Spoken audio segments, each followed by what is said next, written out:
नमस्कार, आप देख रहे हैं न्यूज 18 राजस्थान। आपके साथ मैं हूं अभिषेक। चलिए सबसे पहले देखते हैं देश विदेश की खबरें फटाफट अंदाज में।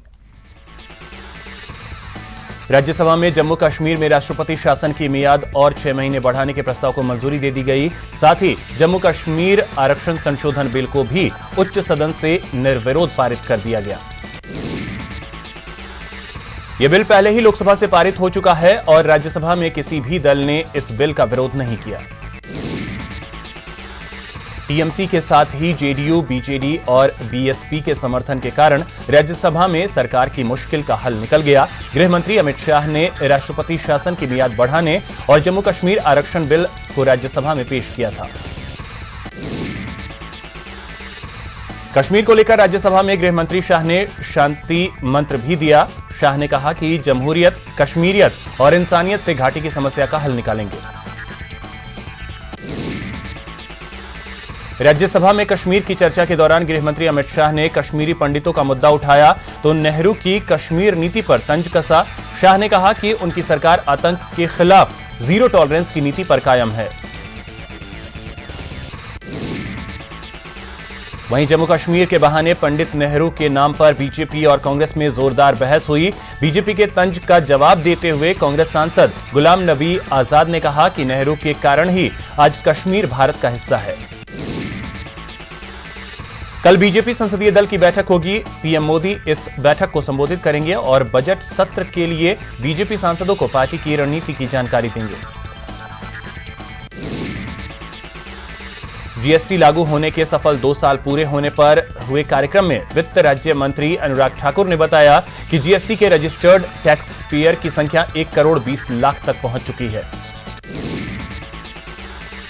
दिल्ली के अंबेडकर भवन में हुए कार्यक्रम में वित्त विभाग के कई अधिकारी शामिल हुए। इस मौके पर ठाकुर ने कहा कि ईमानदार टैक्स पेयर के लिए सरकार कई रियायत देने को तैयार है, जबकि बेईमान टैक्स पेयर पर शिकंजा कसा जाएगा। देश में बढ़ते जल संकट से निपटने के लिए केंद्र सरकार ने आज से जल शक्ति अभियान की शुरुआत की। देश के 255 जिलों में इस अभियान के तहत जल संचयन और संरक्षण के लिए जागरूकता के लिए काम किया जाएगा। 5 कांग्रेस शासित राज्यों के सीएम की राहुल गांधी के साथ दिल्ली में हुई बैठक के बाद भी कोई फैसला नहीं लिया जा सका है। बैठक के बाद राजस्थान के सीएम अशोक गहलोत ने कहा कि हमने अपनी बात राहुल गांधी तक पहुंचाई है और इस पर जल्द फैसला होगा। कांग्रेस अध्यक्ष राहुल गांधी से मुलाकात से पहले राजस्थान के सीएम अशोक गहलोत ने ट्वीट कर लोकसभा चुनाव में हार की जिम्मेदारी ली है। उन्होंने लिखा है, कांग्रेस अध्यक्ष राहुल गांधी के साथ हैं। दिल्ली में कांग्रेस मुख्यालय के सामने कई कांग्रेसी कार्यकर्ता भूख हड़ताल पर बैठे हुए हैं। इन कार्यकर्ताओं का कहना है कि जब तक राहुल गांधी अपना इस्तीफा वापस नहीं लेंगे तब तक वो भूख हड़ताल खत्म नहीं करेंगे। वहीं राष्ट्रवादी कांग्रेस पार्टी के प्रमुख शरद पवार ने राहुल गांधी को इस्तीफा वापस लेने की नसीहत दी है। पवार ने कहा है कि गांधी परिवार के बगैर कांग्रेस का अस्तित्व मुश्किल में है। पवार ने एक इंटरव्यू में ये बात कही। एक्ट्रेस जायरा वसीम के फिल्मी दुनिया छोड़ने के मामले पर एसपी सांसद एसटी हसन ने विवादास्पद बयान दिया है। हसन के मुताबिक जिस्म की नुमाइश इस्लाम में हराम है। हसन ने बाकी मुस्लिम एक्ट्रेस को जायरा से सीख लेने की नसीहत दी। आरएसएस प्रमुख मोहन भागवत समेत संघ के 6 और नेताओं ने ट्विटर ज्वाइन किया है। भागवत के अलावा भैयाजी जोशी, सुरेश सोनी, कृष्ण गोपाल, वी भागैया, अरुण कुमार और अनिरुद्ध देशपांडे अब ट्विटर पर कार्यकर्ताओं को संदेश देंगे। दिल्ली के शिक्षा मंत्री मनीष सिसोदिया ने बीजेपी सांसद मनोज तिवारी को चुनौती दी है कि दिल्ली के स्कूलों में भ्रष्टाचार का मुद्दा साबित करें या दिल्ली की जनता से माफी मांगे। मनोज तिवारी ने दिल्ली सरकार पर भ्रष्टाचार के आरोप लगाए थे। बिहार में चमकी बुखार से हुई मौत को मुख्यमंत्री नीतीश कुमार ने बेहद दुर्भाग्यपूर्ण बताया। विधानसभा में नीतीश कुमार ने कहा कि इस मामले में दुख व्यक्त करना काफी नहीं है, ये एक अत्यंत गंभीर मुद्दा है। यूपी में 17 पिछड़ी जातियों को अनुसूचित जाति में शामिल किए जाने का राज्य पिछड़ा वर्ग आयोग के अध्यक्ष राम आश्रय विश्वकर्मा ने स्वागत किया। उत्तर प्रदेश में 17 पिछड़ी जातियों को अनुसूचित जाति में शामिल किए जाने को बहुजन समाज पार्टी अध्यक्ष मायावती ने धोखा करार दिया है। मायावती ने कहा कि योगी सरकार का यह आदेश पूरी तरह से गैर कानूनी और असंवैधानिक है। यूपी के मुरादाबाद में सपा सांसद डॉक्टर एसटी हसन ने जयाप्रदा पर विवादित बयान दिया। एसटी हसन ने जयाप्रदा का नाम नहीं लेते हुए कहा कि ऐसी महिलाओं को भी 4 लाख से ज्यादा वोट मिल जाते हैं। एसटी हसन के बयान पर जयाप्रदा ने पलटवार करते हुए कहा कि एसटी हसन को उनके बयान पर शर्म आनी चाहिए, जनता मेरे अपमान का जवाब देगी। यूपी के लखनऊ में सीएम योगी आदित्यनाथ ने दस्तक अभियान की शुरुआत की। इस अभियान से दिमागी बुखार से पीड़ित बच्चे के इलाज में मदद मिलेगी, साथ ही लोगों को जागरूक भी किया जाएगा। मुंबई में कई घंटे से चल रही बारिश ने दिन भर मुंबई को परेशान करके रखा। सड़कों के साथ साथ कई जगहों पर रेलवे ट्रैकों पर भी पानी भर गया, जिसकी वजह से शहर की रफ्तार धीमी पड़ गई। मुंबई में जिन इलाकों में सबसे ज्यादा परेशानी हुई उनमें Ghatkopar, Palghar, Kings Circle, Dadar East, Sion, Matunga जैसे दर्जनों इलाके हैं। मुंबई में 3 दिन से लगातार रुक रुक कर बारिश हो रही है। महाराष्ट्र के कोल्हापुर में पिछले 3 दिनों से हुई भारी बारिश की वजह से पंचगंगा का जल स्तर अचानक बढ़ गया है। इसके कारण पंचगंगा खतरे के निशान से ऊपर खतरे के निशान से ऊपर बह रही है।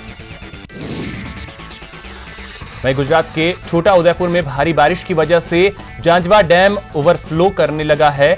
यहां भी पिछले 3 दिनों से मूसलाधार बारिश हो रही है। आज से रेलवे ने 7000 से ज्यादा ट्रेन सेवाओं का न सिर्फ समय बदला है, बल्कि लंबी दूरी के मार्गों पर रेल की स्पीड को भी बढ़ाया है। इससे आपकी यात्रा जल्द पूरी होगी। ई वॉलेट फर्म पेटीएम ने साफ किया है कि पेमेंट पर कोई अतिरिक्त चार्ज नहीं वसूलेगी और हर तरह का ट्रांजैक्शन फ्री होगा। इसके पहले कहा गया था कि 1 जुलाई से पेटीएम ग्राहकों से एमडीआर वसूलेगी।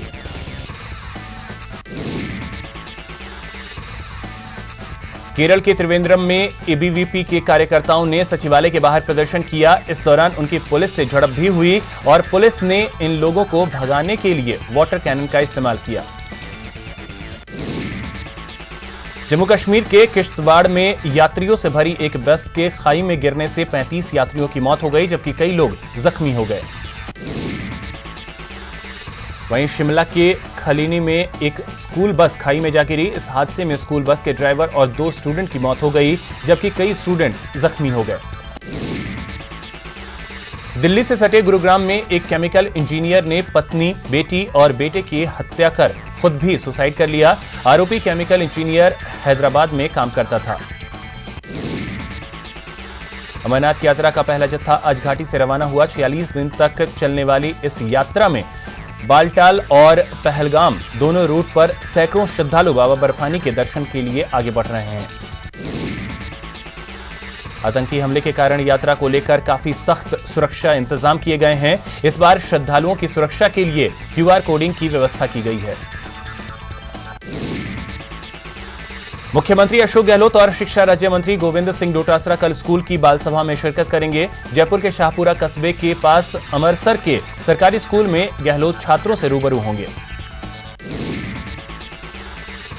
गहलोत सरकार ने आरएएस भर्ती परीक्षा 2016 के चयनित अभ्यर्थियों को बड़ी राहत देते हुए नियुक्ति देने की प्रक्रिया शुरू कर दी है। अजमेर के एक बीजेपी नेता पर नाबालिग बच्ची के साथ अश्लील हरकत करने का मामला सामने आया है, जिसके बाद पीड़िता के परिजनों ने क्रिश्चियनगंज थाने में मामला दर्ज करवाया। जयपुर में राजस्व मंत्री हरीश चौधरी ने आज अतिरिक्त जिला कलेक्टर के साथ वीसी की। इस दौरान राजस्व विभाग के प्रिंसिपल सेक्रेटरी संजय मल्होत्रा भी मौजूद रहे। चूरू में एसीबी की टीम ने कार्रवाई करते हुए दिल्ली पुलिस के एएसआई समेत 3 लोगों को 5 लाख की रिश्वत लेते हुए गिरफ्तार किया।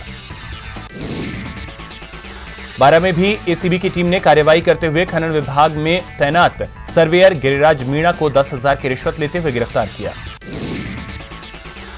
बारह में महिला कांस्टेबल को फोन पर धमकी देना एक मनचले को भारी पड़ गया। पुलिस ने युवक को पकड़कर जमकर पिटाई की।